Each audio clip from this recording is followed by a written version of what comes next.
The Lord be with you. And with your spirit. A reading from the Holy Gospel according to Mark. Glory to you, O Lord.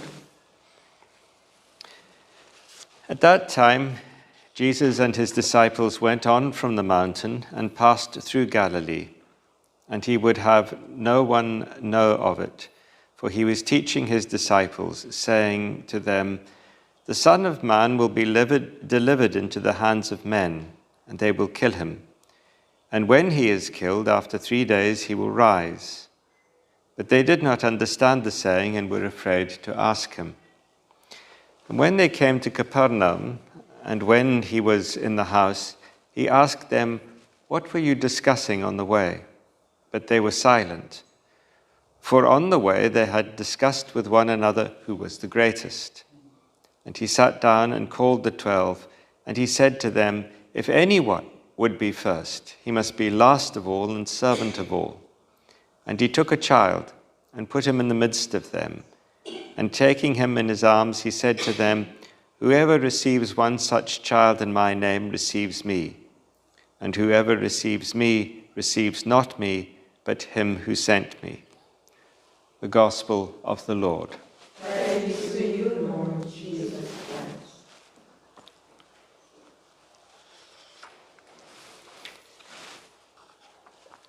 In the first reading, the book of Sirach, there is the image of God as being compassionate and merciful.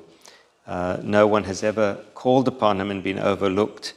We are to persevere in his commands. And it's the image of a steadfast and loving father. I think there was a story once of a conference, one of these psychology conferences, and it was for all people who came from normal families. And only one person came to the conference, because what is a normal family? Every family has got difficulties. But on average, most parents try to be as loving as they can be. Most parents do the best they can for their children. And most children grow up knowing that at least they're loved, even with their parents' weaknesses. My own father was not just Scottish, but he was a Highlander. He was from the north, the Pictish people they call them, plus a good 25% of the genetic makeup was Viking, of course. The Vikings used to use Scotland and Ireland as their holiday excursions at one stage. And living with my father was a little bit like living on the slopes of a volcano. You never knew quite when there would be an explosion, but you knew exactly where you stood. Jesus uses this image of God as the steadfast Father, not like a volcano, but you know exactly where you stand with God. And God is always there, and God is always reaching out to us. And then he twists the image. He takes the child in his arms and says, "Whoever receives such a child in my name receives me." This is after they've had this great discussion about which one of them is going to be the most important. And in the other Gospels, Jesus takes us a little further, and he says we must become as little children. And I've seen many meditations on this, children are innocent, children are pure. Any school teacher will tell you children are actually not very innocent most of the time. What is Jesus actually pointing to? Well, the only person who's ever written anything extensively, interestingly enough, on the spirituality of childhood is, in fact, the 20th century theologian Karl Rahner, the Jesuit, in one of his theological investigations. It's the only thing I've ever seen, and if you look it up, everybody just points you to this. And Karl Rahner looks at a couple of interesting points. He says, no, it's not just about children are innocent and pure and all that sort of thing.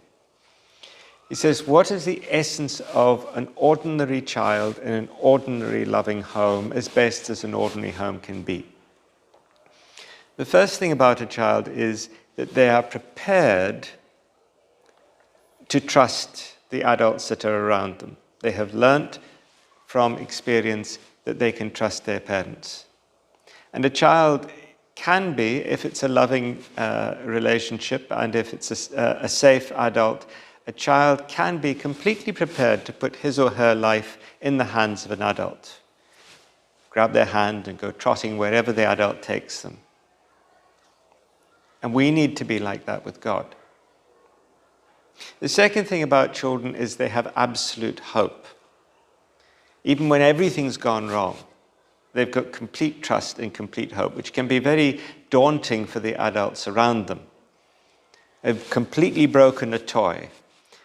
And a kid will be quite happy to sit down with the broken pieces, and when daddy comes home, he will be able to put it together.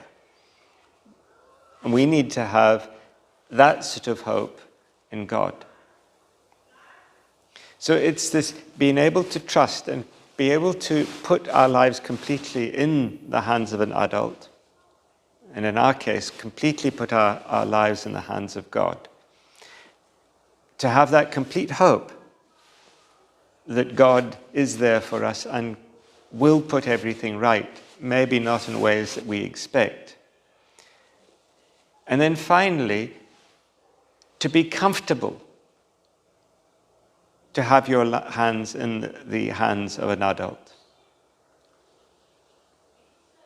One of the signs of becoming an adolescent is that desperate urge for independence, to do things on our own, to earn respect. And we almost have to physically move from spiritual adolescence back into spiritual childhood. This is the great lesson of Thérèse of Lisieux. That we have to learn to be a child again. We have to learn that we cannot be independent. Because there's no way we can, on our own, be good enough to earn God's love. And we have to be comfortable to be at home with that. That no, there's nothing I can ever do that will make God love me. But it doesn't matter, because God already loves me. That's the lesson she teaches us, and it's the lesson Jesus wants us to learn. To rest in the arms of God.